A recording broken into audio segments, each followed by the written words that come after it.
제가 안식월을 보내면서 예루살렘에 갔을 때 안식일을 예루살렘에서 보낸 적이 있는데, 그때 유대인들이 만나는 사람마다 이렇게 인사했습니다. 샤밧 샬롬이라고 인사했습니다. 한번 옆에 분에게 인사합시다. 샤밧 샬롬. 샤밧 샬롬. 이 샤밧 샬롬이라는 뜻은 평화로운 안식일입니다라는 그런 의미입니다.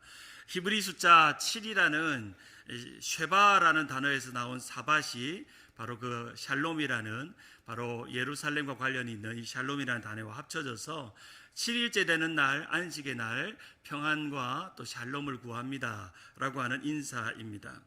유대인들은 토요일 날 안식일을 지키지만 오늘은 그 신약 시대에 바로 이제 주일에 우리가 안식일을 지키게 되죠. 동일한 것은 유대인의 안식이나 우리의 안식이나 동일한 정신과 또 마음을 가지고 있는 점에서 동일합니다. 하나님의 안식은 샬롬이 임합니다. 믿으십니까? 우리가 주일날 예배 드릴 때 하나님의 안식을 경험하고 하나님의 샬롬을 경험합니다. 믿으십니까?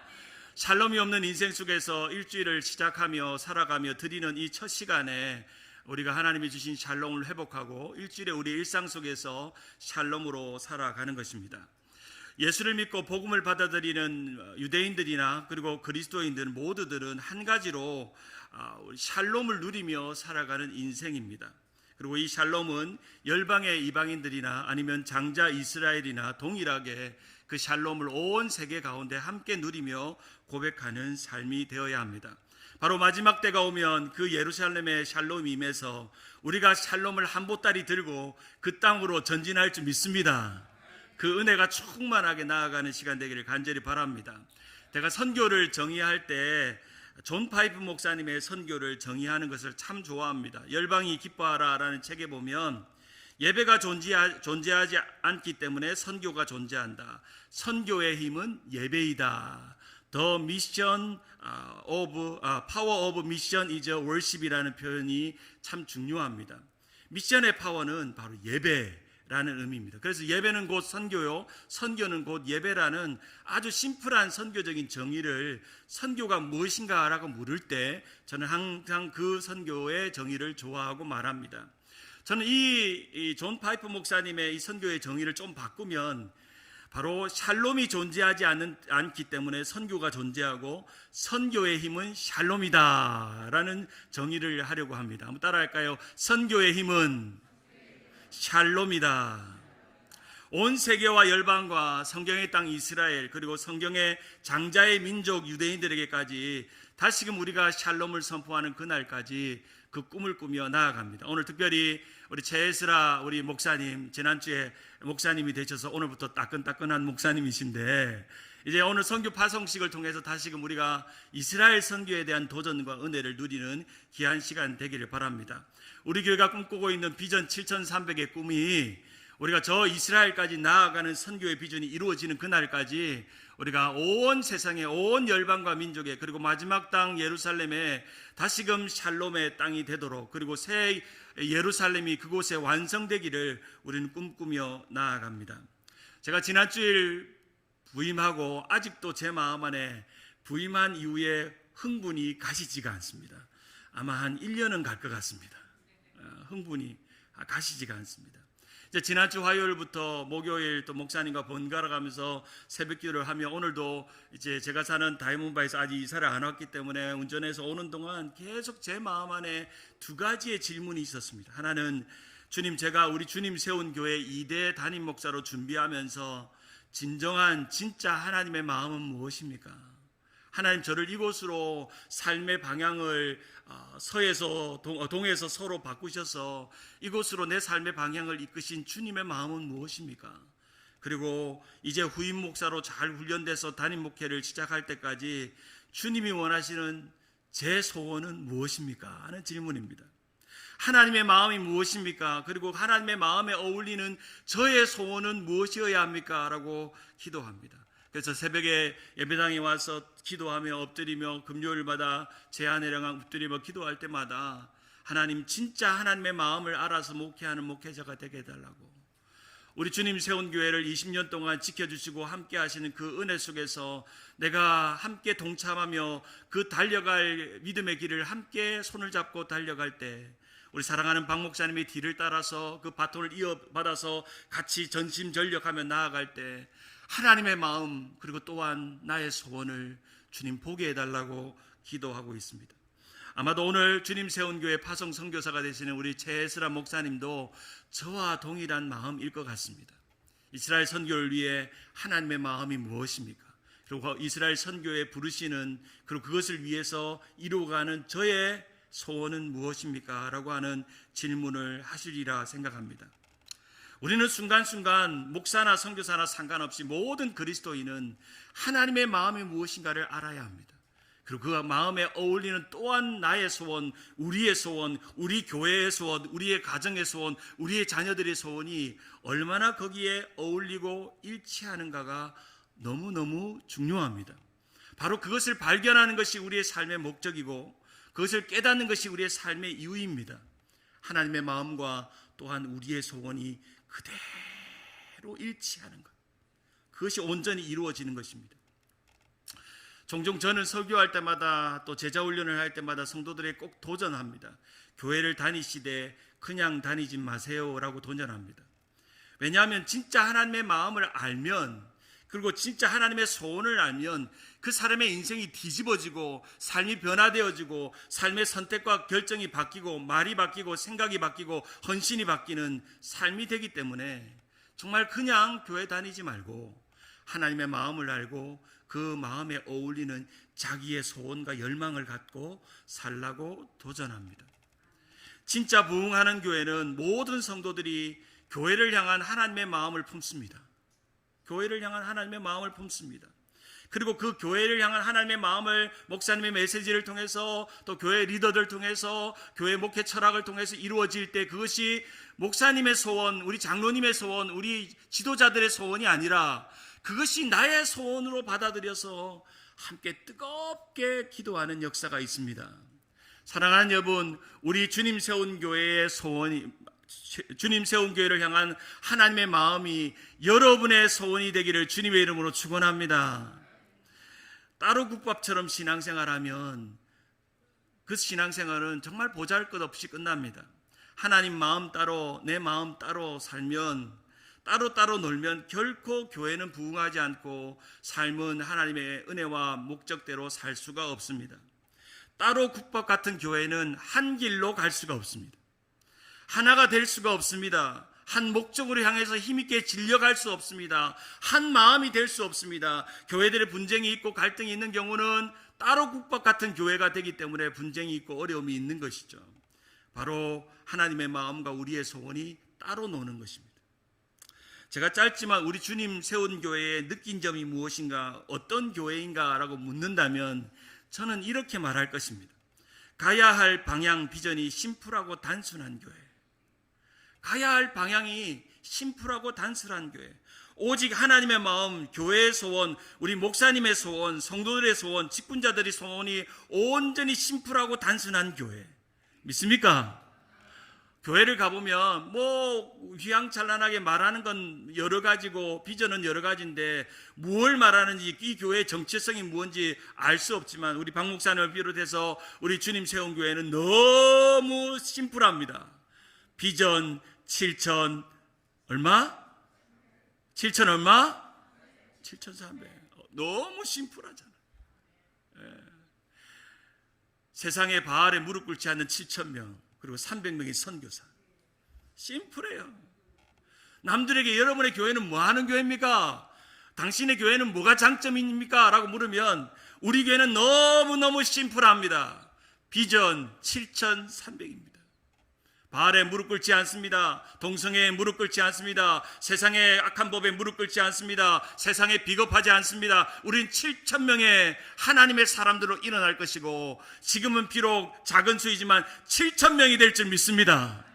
그 꿈이 있습니다. 그리고 7,000명의 교회가 300명의 선교사를 파송합니다. 제가 어떤 우리 성도님에게 우리 교회 주보를 보내드렸어요. 우리 교회 나오시지 않은 분인데 그분이 첫 번째 반응이 뭐냐면, 목사님 교회는 대단합니다. 파송하는 선교사님이 이렇게 많습니까? 그분은 선교사가 얼마나 파송되는지를 보았더라는 거예요. 와, 저력 있습니다. 목사님 좋은 교회 가셨습니다. 목사님 늘 선교사 파송하기 원하고 선교지 가기 원하고 선교하기 원했는데 목사님하고 이 주보만 봐도 너무너무 잘 어울립니다. 할렐루야. 야, 믿음의 사람들, 훌륭한 신앙의 사람들은 선교사 파송 리스트를 보고 그 교회의 수준을 보더라고요. 오늘도 우리 한 분이 더 늘었습니다. 할렐루야. 그 교회의 능력입니다. 하나님의 분명한 능력은 바로 하나님의 교회의 수준은 하나님의 마음에 얼마나 어울리고 그것이 우리의 소원, 우리의 교회의 소원, 목사의 소원, 장로의 소원, 직분자들의 소원이 되는가 하는 것입니다. 저는 하나님이 우리에게 복 주신 은혜를 감사합니다. 여러분 하나님께 많은 복 받으셨죠? 이미 받은 줄 믿으시기 바랍니다. 또 받으실 줄 믿습니다. 계속 받을 줄 믿으시길 바랍니다. 나는요 이 주님 세운 게 온 게 얼마나 큰 복인지 우리 박 목사님 만나서 저는 사실 박 목사님 시간씩마다 저를 이렇게 세워줄 때마다 막 숨고 싶습니다. 막. 부끄러워가지고 저는 제가 저를 제일 잘 알잖아요. 근데 목사님이 너무 저를 잘 세워주시고 이끌어 주셔가지고 저는 목사님 뒤만 절절절 바지가랑이 붙들고 따라가며 그냥 어느 순간 목사님처럼 목회할 것 같습니다. 할렐루야. 제가 좋아하는 말에 이런 말이 있습니다. 복이 되기 위해 복을 받다. 한번 따라할까요? 복이 되기 위해 복을 받다. 영어로 blessed to be blessing 이라는 말을 참 좋아합니다. 우리가 아브라함의 복을 받았습니다. 생육하고 번성하고 하늘의 별과 같은 복을 받았습니다. 복을 받았습니다. 우리가 아브라함 같이 유대인이 아닌데도 복을 받았습니다. 근데 놀라운 건 우리가 왜 복 받았는가를 생각하셔야 돼요. 왜 우리 한국에서 예수 믿고 미국에서 예수 믿고 이 미국 땅에서 교회로 복을 받고 있는가를 생각해 보면 복이 되기 위해 복을 받았습니다. 이제는 우리는 이 열방으로 저 불교권으로 유교권으로 회교권으로 그리고 이스라엘로 다시금 복을 들고 가야 합니다. 아브라함의 자손으로서 우리는 그 복을 들고 그 땅을 블레싱하며 가는 것입니다. 제가 예루살렘에 약 한 달 동안 머무는 동안 매일매일 예루살렘을 돌았습니다. 그걸 돌면은 한 6마일 7마일 걸어요. 시간으로 한 2시간 정도면 다메섹 문에서 저기 덩게이트까지 돕니다. 계속 도는데요. 예루살렘을 축복하는 거예요. 하나님 예루살렘을. 저는 예루살렘에 가시면 성지도 많이 가보시지만 기회가 되면 한 일주일 동안 예루살렘을 좀 이렇게 걸었으면 좋겠어요. 그러면 감람산이 보이고 또 동쪽 문이 닫혀 있거든요. 이 아랍 사람들이 동쪽 문에 하나님이 복이 임하고 메시아가 임한다고 생각해서 그 문을 막아버렸어. 그리고 거기를 무덤으로 만들어버렸어. 거기를 매일 돌면서 하나님 내가 이곳에서 하나님의 복이 흘러나왔는데 내가 이곳으로 다시금 복을 흘려보내는 사람이 되게 되려고 기도합니다. 우리의 선교적인 명령은 바로 선교하고 전도하라고 우리에게 말씀합니다. 복을 받았으므로 복을 나누라고 말씀합니다. 마가복음 16장 15절에 또 이르시되 너희는 온 천하에 다니며 만민에게 복음을 전파하라고 말씀하십니다. 디모데후서 4장 2절 우리 같이 한번 읽어봅니다. 너는 시작 너는 말씀을 전파하라. 때를 얻든지 못 얻든지 항상 힘쓰라. 범사에 오래 참과 가르침으로 경책하며 경계하며 권하라. 선교하라 전도하라 복음 전하라. 이게 주님의 명령입니다. 주님의 마음입니다. 주님의 소원입니다. 신약시대의 예수님은 유대인의 옷을 입고 이 땅에 오셨고 복음의 문을 여셨습니다. 유대인뿐 아니라 정말 외인이고 그리스도 밖에 있었고 복음의 밖에 있었고 예루살렘 밖에 있었던 우리를 주님은 초청하셨습니다. 나같이 보잘것없고 연약한 우리를 부르셔서 그리스도의 옷 입히셨습니다. 그리고 예수님의 제자가 되어서 마태복음 9장 35절 말씀처럼 예수께서 모든 도시와 마을에 두루 다니시사 그들의 회당에 가르치시며 천국 복음을 전하시며 모든 병과 모든 약한 것을 고치시는 치유의 역사, 회복의 역사를 경험하게 하셨습니다. 믿으십니까? 예수님은 3년 동안 우리에게 복음을 전파하라고 말씀하시면서 지상 명령을 주셨습니다. 마태복음 28장 18절 19절 우리 같이 한번 읽어봅니다. 예수께서 시작 예수께서 나와 말씀하여 이르시되 하늘과 땅의 모든 권세를 내게 주셨으니 그러므로 너희는 가서 모든 민족을 제자로 삼아 아버지와 아들과 성령의 이름으로 세례를 베풀고 내가 내게 분부한 모든 것을 가르쳐 지키게 하라. 볼지어다 세상 끝날까지 너와 항상 함께 있으리라 하시니라. 세 가지의 명령 분명합니다. 첫째는 가라, 두 번째는 세례를 주라, 세 번째는 가르치라, 네 번째는 제자 삼으라. 너무너무 심플하고 분명합니다. 이것을 Great Commission, 지상 대명령이라고 말합니다. 이 명령 앞에 모든 교회가 있습니다. 모든 성도가 있습니다. 모든 신앙이 있습니다. 삶의 이유가 있습니다. 삶의 목적이 있습니다. 우리의 부르심이 있습니다. 우리의 보내심이 있습니다. 우리의 흩으심이 있습니다. 우리의 모으심이 있습니다.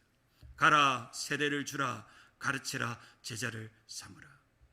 오래전 기독교 설문조사에 바나 리서치에서 미국 교회에 다니는 약 1000명을 대상으로 설문조사를 했습니다. 설문조사의 질문은 이것이었습니다. 당신은 Great Commission, 지상 대명령을 아십니까? 라고 하는 질문이었습니다. 여러분, 지상 대명령을 방금 들으셨죠? 듣기 전에도 알고 계시죠? 대답이 없으세요. 우리 7,300의 성도는 아멘 할 줄 믿습니다. 지상 대명령을 아시죠? 알면서 이렇게 또 모르는 척 하면서. 근데 그 설문조사를 하고 그 설문조사에 너무 충격을 받았습니다. 1000명의 성도들을 조사해 봤더니 그레이트 커미션이 무엇냐고 물을 때 약 50%가 모릅니다 라고 대답했다는 거예요. 그레이트 커미션이 뭔지를 모른다는 거예요. 가라, 세례를 주라, 가르치라, 제자 삼으라, 내가 너와 함께 하겠다는 이 명령을 모른다는 거예요. 왜 모를까를 생각해 보면 세 가지의 무에 빠져 있습니다. 첫째는 선교 명령에 대한 무지입니다.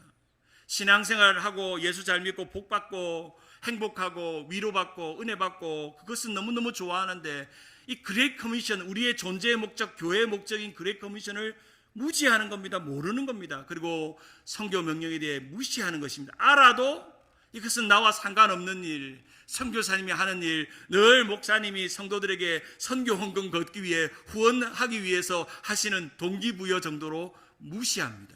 그리고 또 하나 더 무서운 건 무관심합니다. 무관심해버립니다.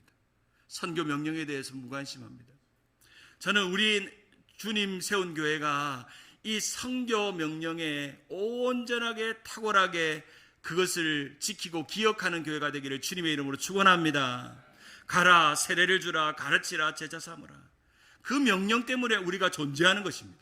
그 명령 때문에 주님 세운 교회가 존재하는 것입니다. 목사가 존재합니다. 선교사가 존재합니다. 여러분의 직분이 존재합니다. 어떻게 하면 교회가 선교적인 사명 7,300의 꿈을 이룰까? 그것이 우리의 너무나도 심플하고 올게닉한 목적입니다. 잡다한 것이 아닌 너무나도 올게닉한 우리의 신앙입니다. 사랑하는 여러분, 한번 여러분에게 물어볼게요. 여러분이 이웃들이, 여러분의 주변의 선교지, 믿지 않는 영혼들이, 잃어버린 영혼들을 위해서 여러분 가신 적 있나요? 한번 가보신 적 있나요? 그리고 우리 주변의 지역에 한 영혼이 우리 때문에 예수 믿고 돌아와서 그들이 회개하고 세례를 받는 일을 보신 적이 있나요? 그리고 여러분이 만나는 사람마다 예수를 소개하고 복음을 전하고 가르친 적이 있나요? 그리고 여러분이 교회의 제자가 되고 주님의 제자가 되어서 또 다른 제자를 삼은 적이 있나요? 제가 지난 금요일 날 우리 브라질 선교 간증을 들으면서 마음이 막 뜨거워졌습니다. 우리 손년이 집사님의 간증을 보면서 생생하게 예수 믿지 않는 사람들이 돌아오고 콜링에 응답하고 마약에서 벗어나고 주님의 은혜와 제자가 되는 모습을 보면서 우리 교회도 그런 일들이 매주일 일어나기를 소원하고 바라고 기대합니다. 예수 믿는 세례 받는 교회가 되길 원합니다. 한 가지 저는 목회하면서 꿈은 매주일 세례 주는 교회가 되었으면 좋겠습니다. 매주일 유아 세례 주고 매주일 세례 주는 교회 얼마나 행복할까요? 매주일마다 목사님이 설교 전에 세례부터 주는 거예요. 그 꿈만 꿔도 얼마나 좋을까. 잃어버린 영혼들이 돌아오고 안수하면 낫고 치유함 받고 잃어버린 영혼들이 주님 앞에 돌아오는 그런 은혜를 겪는 것이죠. 우리 남가주의 가장 큰 교회 중에 하나인 새들볕 교회의 릭 워렌 목사님이 목적이 이끄는 삶을 한번 유행시킨 적이 있습니다. 아마 다 이 책은 베스트셀러로 읽어보셨을 겁니다. 우리의 목적은 우리의 삶의 이유를 참 분명히 설명하는 책이기도 합니다. 이 책에 보면 이런 내용이 있습니다. 우리의 삶의 주어는 하나님이시다. 뭐라고요? 누구라고요? 우리의 삶의 주어는 누구라고요? 내 삶의 주어는 하나님이시다. 하나님 중심의 삶이 그래서 중요하다. 이 땅에서 할 수 있는 일이 많이 있고, 그러나 천국에서 못하는 일이 두 가지가 있다. 첫째는 죄 짓는 일은 천국에서 못한다. 두 번째는 전도와 선교는 천국에서 못한다. 죄 짓는 일은 천국에서 못하고 전도와 선교는 천국에서 못한대요. 그러면 전도와 선교는 어디서 해야 될까요? 어떤 분은 이렇게 은혜 받더라고요. 죄 짓는 일은 이 땅에서 많이 하자. 천국에서 못하니까. 이상한 맹꽁이 같은 신앙생활을 하는 분도 계세요. 그게 중요한 게 아니라 전도와 선교는 천국에서 할 수 없으므로 이 땅에서 지상 대명령으로 주신 이유가 있다 하는 것입니다. 그리고 리고 오렌 목사님이 이렇게 말합니다. 하나님이 기뻐하시는 우리가 이 땅에 해야 할 일은 심플하다. 네 가지밖에 없다. 첫째, 한번 따라할까요? 하나님 사랑. 둘째, 이웃 사랑. 셋째, 예수님 닮기. 넷째, 하나님 섬기기. 심플하다. 하나님 사랑, 이웃 사랑, 예수님 닮기, 하나님 섬기고 선교하고 전도하는 그 일 해야 된다는 것입니다. 우리가 지난 3년 팬데믹을 지나면서 우리 목사님 늘 말씀하시는 것처럼 이민교회가 1000개가 없어졌습니다. 한국의 교회가 10,000개가 없어졌습니다. 어마어마하게. 저도 젊은 목사로서 우리 동기 목사들, 한국에 담임 목회하는 목사들을 보면 교회에 젊은이들이 없습니다. 지방교회가 다 무너지고 있습니다. 점점 전도하지 않습니다. 옛날에 뜨거웠던 금요기도회가 모이질 않습니다. 새벽기도가 없어집니다. 점점 사람들이 신앙에서 멀어지고 또한 위기를 넘어가고 다음 세대가 늘 걱정입니다. 이민교회도 참 그런 어려움들이 많이 있습니다. 더 나아가 강력한 영적 전쟁의 파고가 덮치고 있습니다. 동성애의 파고가 덮치고 있습니다. 우리 아이들이 학교에서 세상적인 성 정체성을 배우려고 그것을 법으로 법제해서 강제하고 있습니다. 그런 위기와 어려움 속에서 우리는 교회를 하고 있고 신앙생활을 하고 있고 선교를 해야 되고 예수 잘 믿어야 합니다. 참 오늘 이 시대는 예수 잘 믿으라는 말이 너무너무 심각하게 들립니다. 우리 자녀들에게 손을 꼭 잡고, 저도 우리 준재 보고 오늘도 이제 교육부 예배 인도하러 와요. 얼마나 감사한지. 준재야, 아빠는 딴 거 필요 없다. 네가 예수 잘 믿고 우리 주님 세우기에 우리 중고등부 아이들, 유스그룹 아이들 잘 예수 잘 믿게 좋은 선배가 되고 좋은 리더가 되고 좋은 선생님이 되면 아빠는 소원이 없다. 네가 10만 불 100만 불 나한테 벌어다 주면 교회 헌금하고 하면 좋겠지만 그것보다 더 좋은 거는 네가 좋은 믿음의 본이 되어서 우리 주님 세운 교회에 정말 아름답고 예쁜 얘들 잘 양육하고, 어제도 제 아내랑 우리 준재가 한 3시간씩 예배를 어떻게 인도할 건가 둘이서 막 짜고 하는데 얼마나 보기가 아름다운지. 할렐루야. 우리 교육부에 부흥이 일어날 줄 믿습니다. 잃어버린 영혼이 돌아올 줄 믿습니다. 하나님 우리를 씨앗으로 심으십니다. 한 사람의 마음을 품으면 10사람이 돌아오는 역사가 있습니다. 이 시대는 점점 우리 자녀들이 예수 믿지 않습니다. 우리 교회만 그럴까요? 교인 100명, 200명 되는 교회 중고등부가 10명 넘기가 힘듭니다. 너무너무 힘든 현실입니다. 이런 그런 상황 속에서 우리는 어떤 선교적인 꿈을 꿔야 될까요? 저는 3가지로 도전하기 원합니다. 첫째로, 선교의 시작은 이 세상과 교회를 향해 보내신 사명을 아는 것입니다. 하나님이 제일 잘하는 하나님의 이름에 별명이 있습니다. 하나님은 보내시는 하나님입니다. 하나님의 별명은 선교의 하나님입니다. 미션이라는 단어 자체가 보내진다, 보냄받는다라는 의미가 있듯이 하나님 우리를 보내십니다. 요한복음 17장 18절에 보면 예수께서 나를 세상에 보내신 것 같이 나도 그들을 세상에 어떻게 하노라? 보내노라. 요한복음 20장 21절에 예수께서 또 이르시되 너에게 편강이 있을지어다. 아버지께서 나를 보내신 것 같이 나도 너희를 뭐하노라? 보내노라. 하나님은 보내십니다. 여러분을 이 주님 세운 교회로 보낸 줄 믿습니다. 우리 박성규 목사님은 20년 전에 주님 세운 교회의 이름을 타이틀을 걸고 보낸 줄 믿습니다. 저를 그 바톤을 이어서 여기로 보낸 줄 믿습니다. 할렐루야. 얼마나 감사하지. 하나님은 보내십니다. 그래서 예수님의 선교의 모델을 보면 선교의 주체인 성부 하나님이 보내십니다. 그리고 선교의 객체인 성자 예수님이 보냄을 받습니다. 그리고 선교지인 세상으로 보냄받고 파송받습니다. 바로 예수님이 우리를 보내십니다. 아버지 하나님이 예수님을 보내셨습니다. 예수님이 성령님을 보내셨습니다. 삼위 하나님은 보내시는 하나님이십니다. 그래서 우리는 끊임없이 삼위 하나님을 경험할 때 우리 마음 안에 뜨거운 열정이 일어나야 됩니다. 하나님 오늘도 나를 보내시는구나. 그래서 하나님 주특기는 보내버리는 겁니다. 보내버리는 겁니다. 우리 옆에 분에게 한번 축복합시다. 당신은 보냄받는 선교사입니다. 그리고 한번 딱 눈을 바라보면서 이렇게 말합시다. 하나님은 당신을 보내버리십니다. 시작.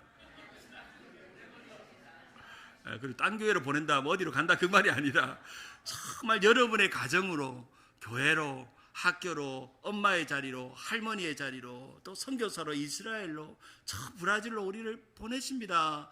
우리 교회는 보내는 일에 흥분이 넘치는 교회가 되기를 주님의 이름으로 축원합니다. 오늘 이 시간에 얼마나 흥분되는지. 어떤 목사님이 서재에 가니까 책상에다 이렇게 써놨습니다. 뭐라고 써냐면 우리 교회는 수명을 다하는 교회가 되지 말고 사명을 다하는 교회가 되게 하자 써놨어요. 그리고 그 밑에다가 주를 위해 사명 다할 때 불편하게 살자 이렇게 써놨어요. 제가 한국의 어떤 교회 목사님이 서재에 그걸 보고 깜짝 놀랐어요. 야, 멋있다. 멋있다. 그래, 이 시대에는 점점 교회들이 소명을 잃어가면서 수명까지 잃어갑니다. 점점 교회가 위축되어지고 없어지고 사라집니다. 사명을 다하는 교회가 되어야 합니다. 전 바라옵기는 우리가 마지막 때까지 힘을 다해서 수명을 다하는 교회가 되지 말고 사명을 다하는 교회가 됩시다. 그렇게 다니는 교회가 되기를 주님의 이름으로 축원합니다. 두 번째로 여러분에게 주시는 도전은 선교의 중심은 우리의 마음에 하나님의 마음을 발견하는 것입니다. 어떤 중심, 어떤 마음으로 선교를 해야 할까 하는 것은 바로 하나님의 마음입니다. 아마 선교 훈련을 한 번이라도 받아본 분들은 선교 훈련의 모든 강의의 첫 번째는 하나님의 마음을 배우는 것입니다. 하나님의 마음을 배우고 하나님의 마음을 받아 보냄을 받는 그 훈련을 시작하는 것이죠. 오늘 고린도전서 2장 1절에서 2절에 보면 바울의 보냄받으면서 진솔한 고백을 이렇게 말합니다. 형제들아, 내가 너희에게 나아가 하나님의 증거를 전할 때에 말과 지혜의 아름다운 것으로 아니하였나니 내가 너희 중에서 예수 그리스도와 그의 십자가에 못 박힌 것 외에는 아무것도 알지 아니하기로 작정하였습니다 라고 말합니다. 여러분이 알다시피 바울은 지식이 많은 사람이었습니다. 아는 것도 많은 사람이었습니다. 학식도 높았습니다. 유대인이었고 로마의 시민이었습니다. 언변이 탁월했고 글도 잘 쓰고 히브리어, 헬라어, 이중 언어에 능통한 사람이었습니다. 그러나 그 똑똑한 바울이 뭐라고 고백하냐면 내가 하나님의 증거를 위해 보냄받을 때에는 말과 지혜의 아름다운 것으로 하지 아니하고 오직 예수 그리스도와 십자가에 못 박힌 그것으로 복음을 전하고 나는 복음을 전하고 선교하면서 오직 예수의 십자가 외에는 자랑할 것이 없으며 그것 외에는 알지 않기로 뭐했다? 작정했다는 겁니다. 작정. 여기서 작정했다라는 의미는 헬라어 크리노인데 나의 자랑이 나오거나 나의 욕망이 나온 것과 분리시켜가지고 내가 잘하는 것, 잘나는 것과 분리시켜서 결단하고 판단하고 결정하겠다라는 의미입니다. 특별히 바울이 잘하는 것은 말과 지혜의 아름다운 것이었습니다. 여기서 아름답다라는 것은 탁월하고 우수하다는 페페로케라는 단어인데 절대 자신은 선교를 말과 지혜로 하지 않겠다 하는 것입니다. 바로 그것을 작정했다. 예수 그리스도의 십자가만 자랑하고 붙들겠다라고 말하고 있는 것입니다. 많은 선교사님들이 부름을 받고 선교지로 나갑니다. 동남아로 나갑니다. 또한 남미로 나갑니다. 저 회교권으로 나갑니다. 그 선교사님들이 10년, 20년 선교지에서 선교를 하고 돌아와서 선교 보고를 할 때마다 늘 똑같은 이야기를 하는 한 문장과 고백이 있습니다.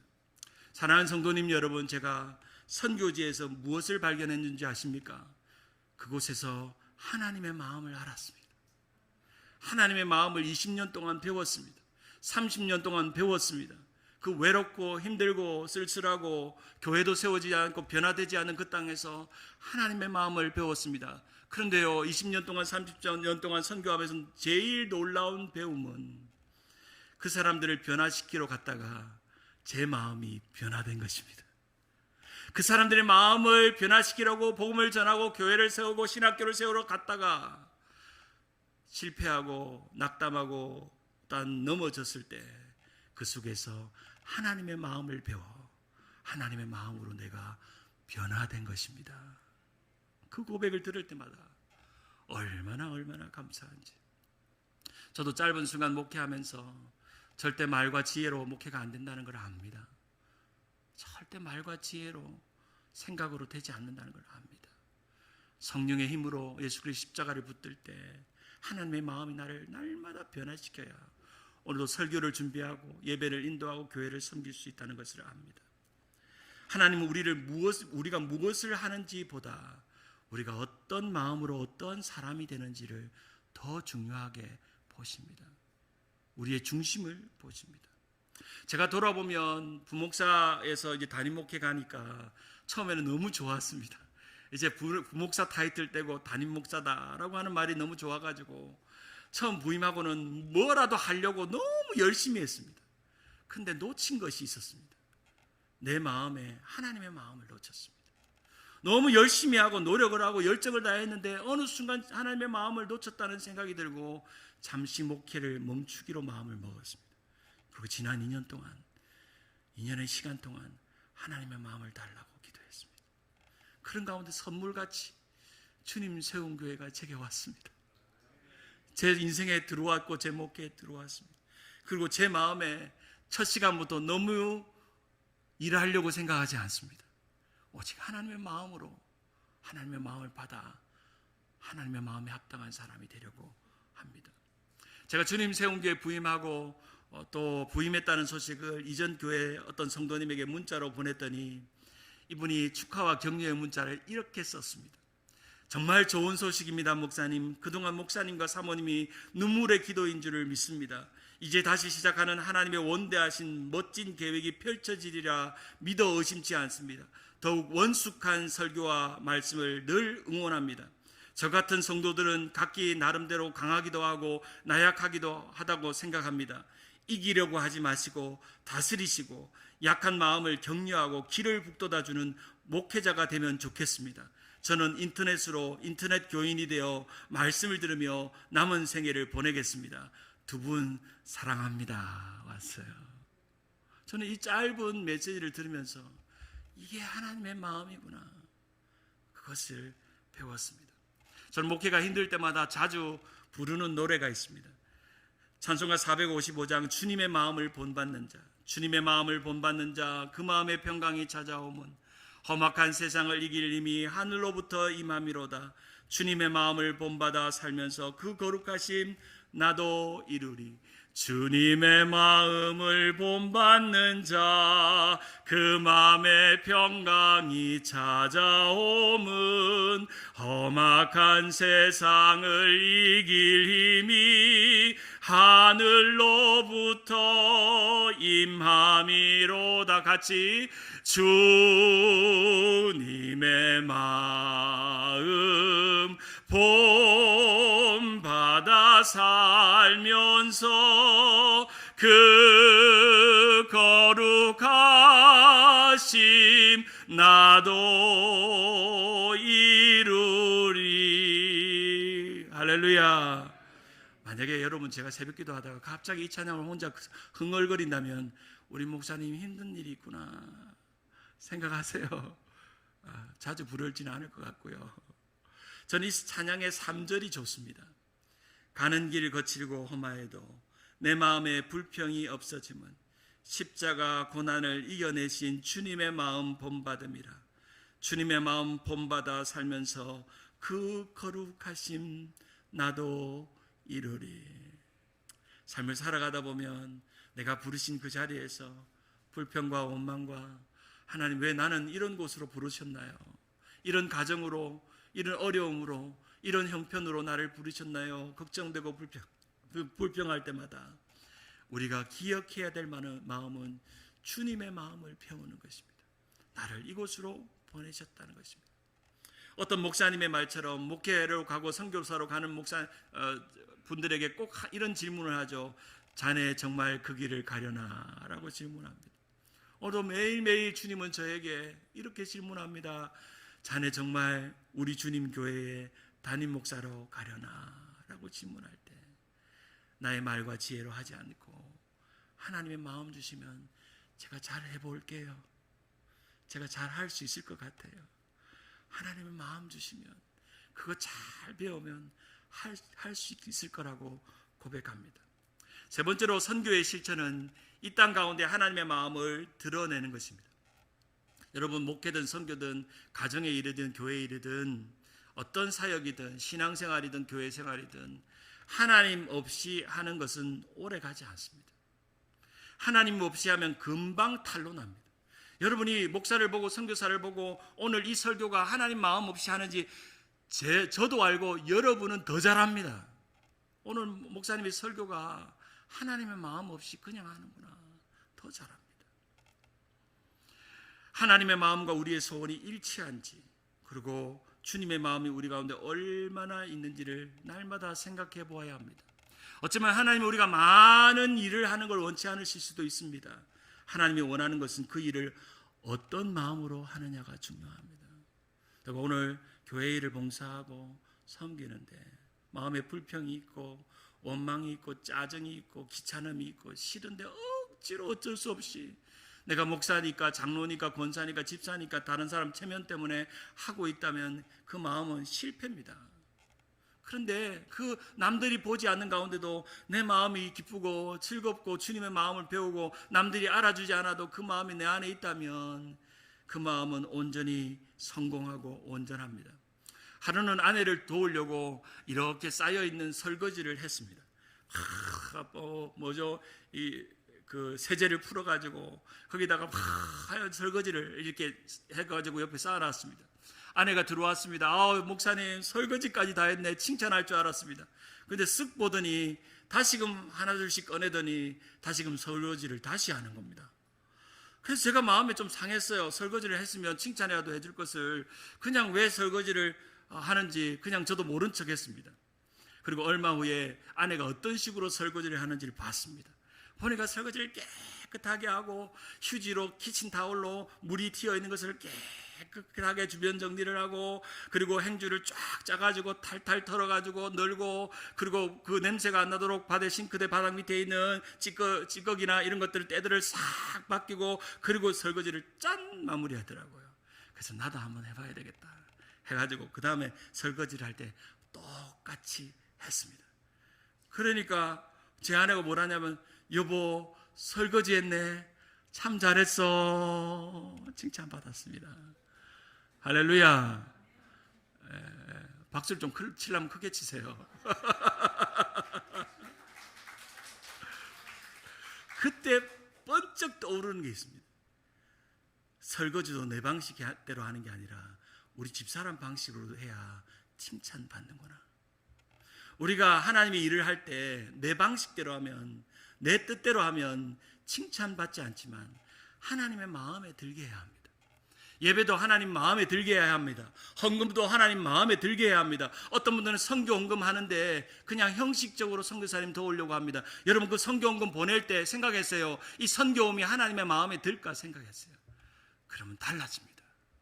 오늘 이 예배를 드리는 내 마음의 태도가 하나님의 마음에 들까? 오늘 예배 드리고 돌아가는 시간에 오늘 드린 예배가 하나님의 마음에 들까? 생각하면 완전히 생각과 태도가 마음이 달라집니다. 선교는 하나님의 마음이요 하나님의 소원입니다.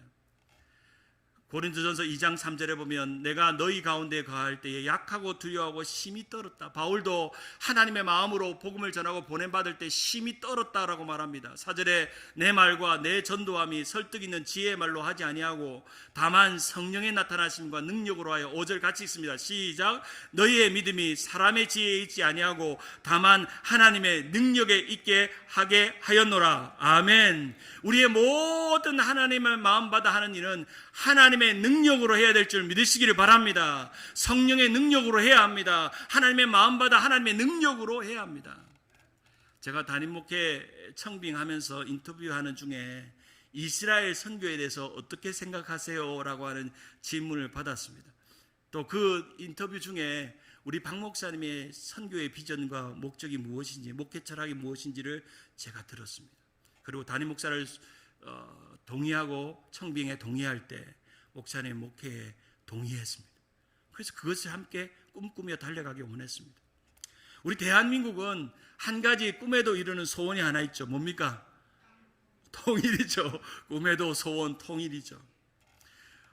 우리 믿는 하나님의 나라의 백성, 하나님의 나라의 백성의 소원은 모든 열방이 주님 앞에 돌아와 통일되는 것입니다. 유대인의 옷을 입고 오신 예수님과 제자들이 이방과 열방을 초청해서 부른 것처럼 이제는 열방의 이방인들이 이제는 큰아들 장자 유대인들을 그리스도께로 초청하는 일을 해야 합니다. 열방의 이방인들과 이스라엘 유대인들이 복음으로 통일하는 것이 꿈에도 우리의 소원인 줄 믿습니다. 그것이 바로 우리의 소원입니다. 저도 그 소원을 주님 세운 교회로 오는 순간부터 마음에 깊이 새기고 그 꿈을 향해 달려가려 합니다. 말씀을 맺습니다. 사랑하는 여러분, 우리의 모든 일상은 선교지입니다. 어쩌면 오늘 우리 최에스라 선교사님만 파송받는 게 아니라 여러분도 이 예배당을 나가는 순간 파송받는다는 것을 잊지 마시기 바랍니다. 오늘만 우리가 파송 예배로 이름을 타이틀을 걸고 있지만 우리는 매주일이 파송 예배입니다. 할렐루야. 세상으로 파송되어지는 그런 삶입니다.